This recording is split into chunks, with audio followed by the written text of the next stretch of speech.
1956ರ Suez ಯುದ್ಧ ಏನಿದೆ ಅದರಲ್ಲಿ ತಿರಾನ್ ಜಲಸಂಧಿಯಲ್ಲಿ ಇಸ್ರೇಲ್ಗೆ ಪ್ರವೇಶ ಕೊಡಬೇಕು ಅಂತ ಒಂದು ಒಪ್ಪಂದ ಆಗಿರುತ್ತೆ. ಈಗ ಅದನ್ನು ಮೀರಿ ಈಜಿಪ್ಟ್ ಈ ರೀತಿ ಮತ್ತೆ ಇಸ್ರೇಲ್ ಹಡಗುಗಳಿಗೆ ಸೂಯೆಜ್ ಕಾಲುವೆಯಲ್ಲಿ ಪ್ರವೇಶ ಇಲ್ಲ ಅಂತ ಹೇಳಿ ಅವರನ್ನು ಕೆರಳಿಸುತ್ತೆ. ಇದು ಈ ಮೂರನೇ ಯುದ್ಧಕ್ಕೆ ಒಂದು ಕಾರಣ ಆಗುತ್ತೆ. ಅಷ್ಟೇ ಅಲ್ಲದೆ 1956ರಲ್ಲಿ ತಾವು ಯುದ್ಧದಲ್ಲಿ ಸೋತ್ರಲ್ಲ, ಅದಕ್ಕೆ ನಾವು ಸೇಡು ತೀರಿಸ್ಕೊಬೇಕು ಅಂತ ಮತ್ತೆ ಯುದ್ಧ ಮಾಡಬೇಕು ಅಂತ ಅವರು ಪ್ಲ್ಯಾನ್ ಮಾಡ್ತಾರೆ. ಅಷ್ಟರೊಳಗೆ ಏನಾಗುತ್ತೆ ಅಂದರೆ ಜಾರ್ಡನ್ ಅವರು ಸಹ ಈಜಿಪ್ಟ್ನೊಂದಿಗೆ ಒಂದು ಒಡಂಬಡಿಕೆ ಮಾಡ್ಕೊಳ್ತಾರೆ. ಅವರು ಬಂದು ಇವ್ರ ಜೊತೆ ಸೇರಿಕೊಳ್ತಾರೆ.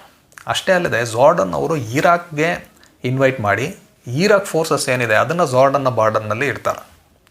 ಈಗ ಈಜಿಪ್ಟ್, ಸಿರಿಯಾ, ಜಾರ್ಡನ್, ಇರಾಕ್ ಹಾಗೂ ಲೆಬನಾನ್ ಕೂಡ ಸೇರಿಕೊಂಡು ಇಸ್ರೇಲ್ ಮೇಲೆ ಯುದ್ಧ ಮಾಡಬೇಕು ಅನ್ನೋದು ಪ್ಲ್ಯಾನ್. ಇಸ್ರೇಲ್ ಅವ್ರು ಏನು ಮಾಡ್ತಾರೆ ಅಂದರೆ ಜೂನ್ 4ನೇ ತಾರೀಕು ಒಂದು ಸಭೆಯನ್ನು ಸೇರಿಸಿ ಅಲ್ಲಿ ನಾವು ಯುದ್ಧವನ್ನು ಮಾಡಬೇಕು ಅಂತ ನಿರ್ಧಾರ ಮಾಡ್ತಾರೆ.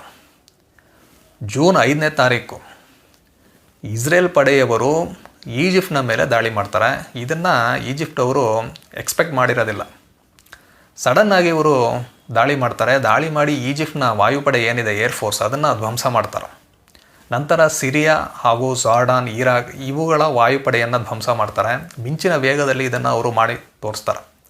ಈ ಒಂದು ಅಟ್ಯಾಕ್ ಏನಿದೆ ತುಂಬ ಅನ್ಎಕ್ಸ್ಪೆಕ್ಟೆಡ್ ಅಟ್ಯಾಕ್. ಇದು ತುಂಬ ಅವರು ಫಾಸ್ಟಾಗಿ ತುಂಬ ಲೀತಲಾಗಿ ಮಾಡ್ತಾರೆ. ಇದರಿಂದ ಈ ಸಿರಿಯಾ ಹಾಗೂ ಜಾರ್ಡನ್ ರಾಷ್ಟ್ರಗಳೇನಿದೆ ಅವರು ತತ್ತರಿಸ್ತಾರೆ. ಈಗ ಇಸ್ರೇಲ್ ಏನು ಮಾಡುತ್ತೆ, ಯುದ್ಧದಲ್ಲಿ ತುಂಬ ಸುಲಭವಾಗಿ ಗೆದ್ದು ಹಲವಾರು ಪ್ರದೇಶಗಳನ್ನು ತನ್ನ ವಶಪಡಿಸ್ಕೊಳ್ಳುತ್ತೆ.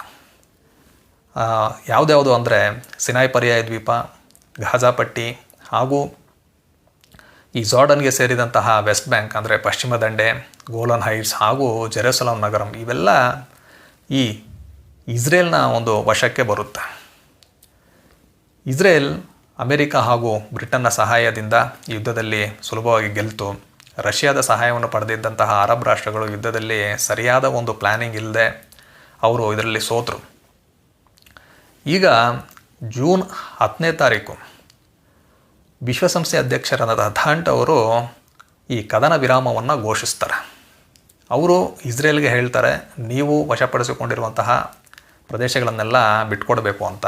ಆದರೆ ಇಸ್ರೇಲ್ ಏನು ಹೇಳುತ್ತಂದರೆ, ನಾವು ಈ ಅರಬ್ ರಾಷ್ಟ್ರಗಳು ನಮಗೆ ಮನ್ನಣೆ ನೀಡೋವರೆಗೂ ಯಾವುದೇ ಕಾರಣಕ್ಕೂ ನಾವು ವಶಪಡಿಸಿಕೊಂಡಿರುವಂತಹ ಪ್ರದೇಶಗಳನ್ನು ಬಿಟ್ಕೊಡೋದಿಲ್ಲ ಅಂತ ಅವರು ಹೇಳ್ತಾರೆ. ಈ ರೀತಿ 6 ದಿನದಲ್ಲಿ ಇಸ್ರೇಲ್ ತುಂಬ ಸುಲಭವಾಗಿ ಯುದ್ಧವನ್ನು ಗೆದ್ದು ತಮ್ಮ ಒಂದು ಸಾಮರ್ಥ್ಯ ಏನು ಅನ್ನೋದನ್ನು ಮತ್ತೆ ಅವರು ಈ ಅರಬ್ ರಾಷ್ಟ್ರಗಳಿಗೆ ತೋರಿಸ್ಕೊಟ್ರು. ಈಗ ಈ ಯುದ್ಧದ ಪರಿಣಾಮಗಳೇನು ಅಂತ ನಾವು ನೋಡಿದ್ರೆ, ಕ್ಯಾಶುಯಾಲಿಟೀಸ್ನ ಫಸ್ಟ್